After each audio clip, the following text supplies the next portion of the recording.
Namaste people, I am Anmol Sarkar. So if you guys have seen my introduction video, you guys must have an idea about who I am and what I am trying to do and what this channel is all about.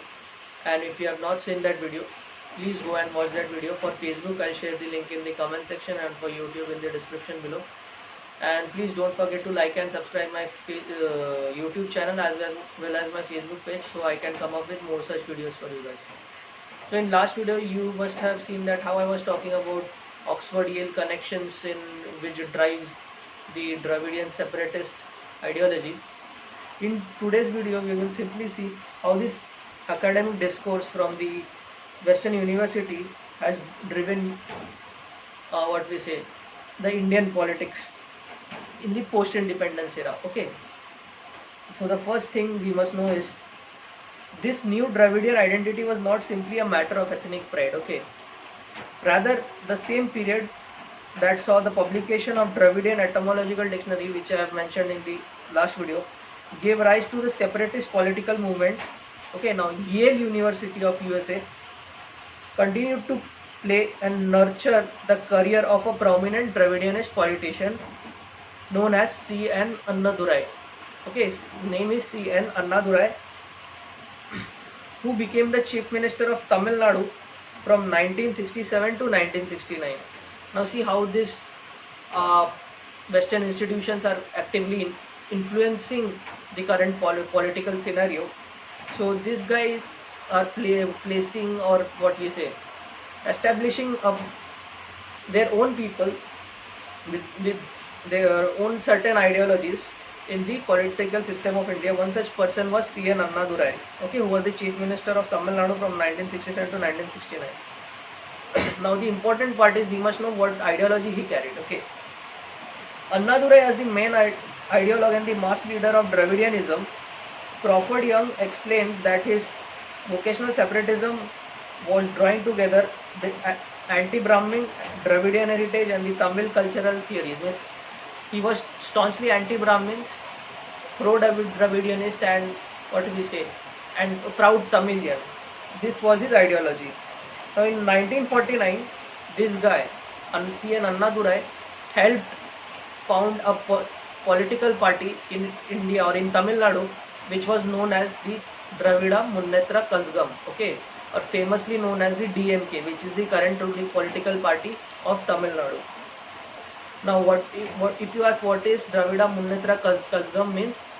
In English it means Dravidian Upliftment Society. It is Dravida Munnetra Kazhagam is the Tamil name of Dravidian Upliftment Society. Okay. Now this DMK political party was formed on the basis of a separatist views. This party continues to dominate the politics in Tamil Nadu even today. Okay.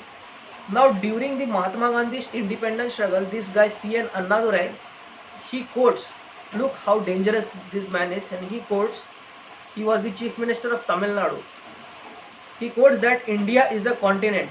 It should be divided into number of countries. Aryan influence increases within a single country called India. Welfare of the other races is crushed under Aryan rule.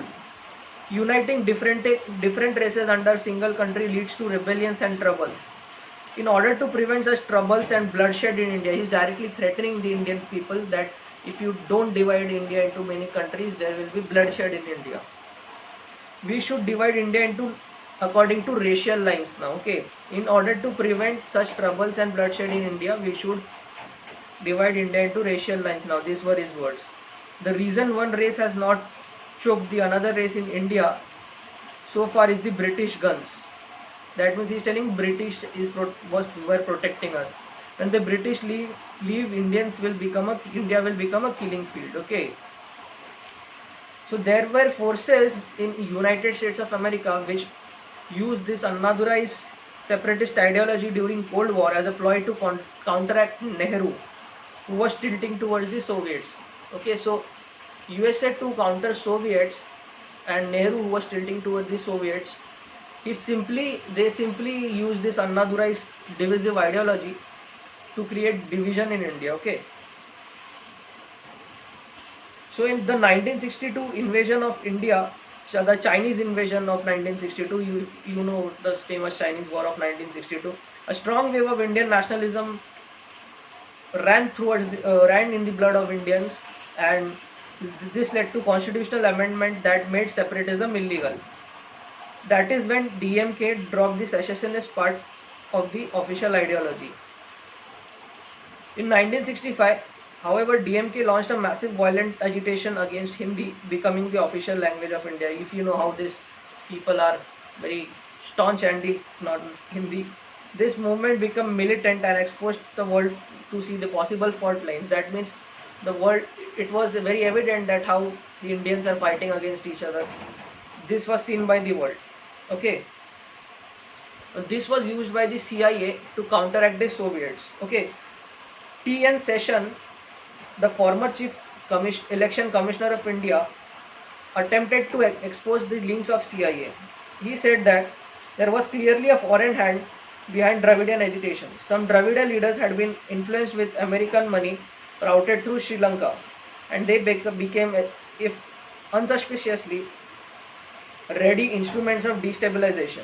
He further quotes that Annadurai perhaps did not know it, but he was becoming an effective plaything of the American intelligence machinery.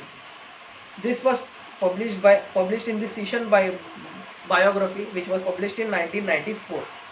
Okay.